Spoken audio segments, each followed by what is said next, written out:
We've all been there on holiday to somewhere like Egypt, and we've seen in some of the shops that they have fake Rolexes for sale. They're usually pretty rubbish. You can tell from an arm's length that they're not real. The dates are stuck on, pieces are falling off, the quality is absolutely rubbish, and you usually cut a finger on some of the sharper edges. So you'd think, when you're buying privately, that you'd be able to use those same tells to make sure that you're not buying a lemon. But that's not true. Fake watches now are getting better and better, and we're here to help show you why you need to be extremely savvy if you're looking to buy a pre-owned watch. So why are these fake watches getting better? Well, in the Far East, in China in particular, they've been faking things for a very long time, and practice makes perfect.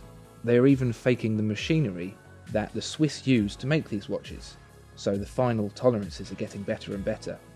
They even go so far as to fake cars. The Land Rover Evoque, for example, has been duplicated both inside and out, and sold in China as the Landwing. So because of these improvements, the differences between the real watches and the fake watches are getting harder and harder to tell. And we're going to show you some of the very, very fine differences between the two.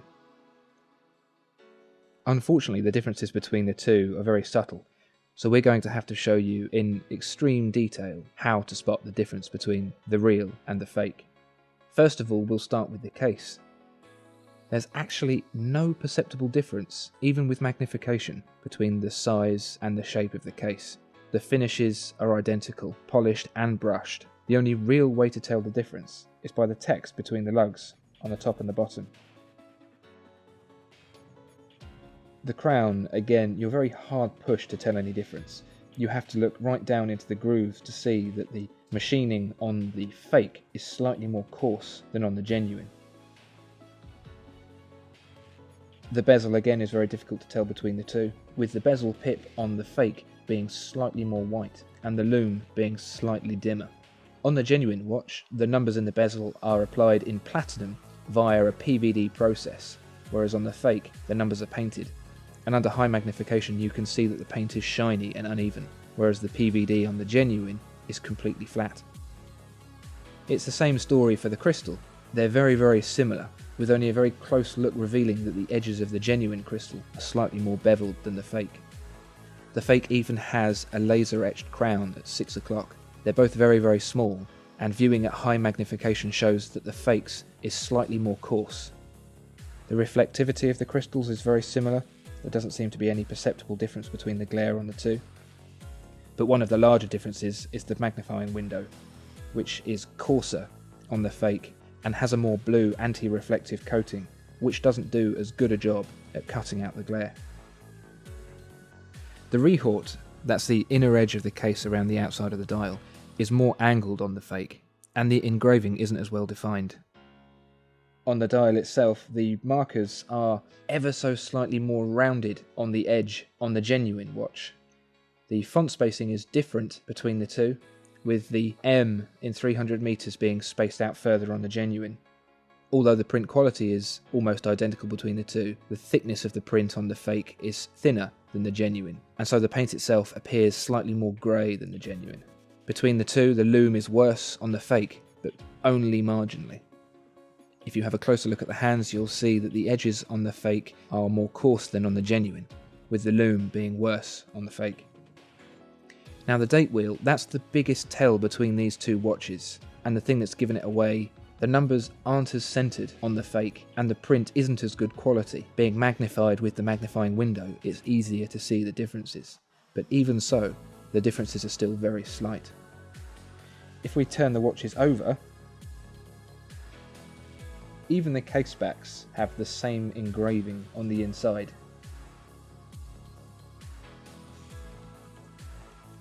When we take a look inside the watches, it becomes clearer which is the fake. The genuine Rolex, of course, has a genuine Rolex 3135, whereas the fake has a fake ETA 2824. It's actually a fairly good copy of a 2824, but is nothing like the 3135. The bracelets tell a similar story, with the links and the clasp being very, very close to each other.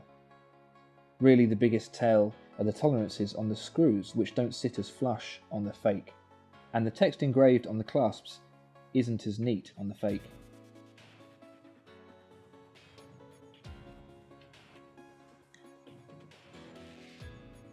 To show just how close these two watches are, we'll put them on a scale.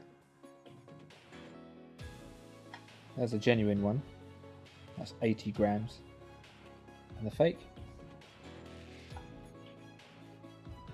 76 grams. 4 grams difference between the two.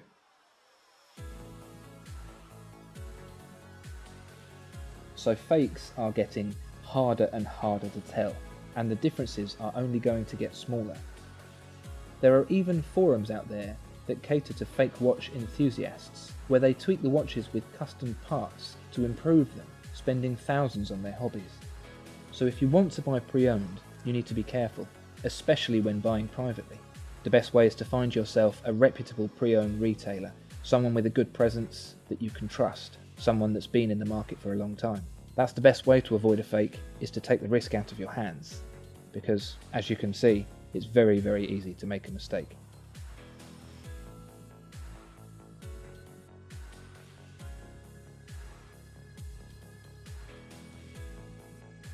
If you enjoyed this video, then please like and subscribe.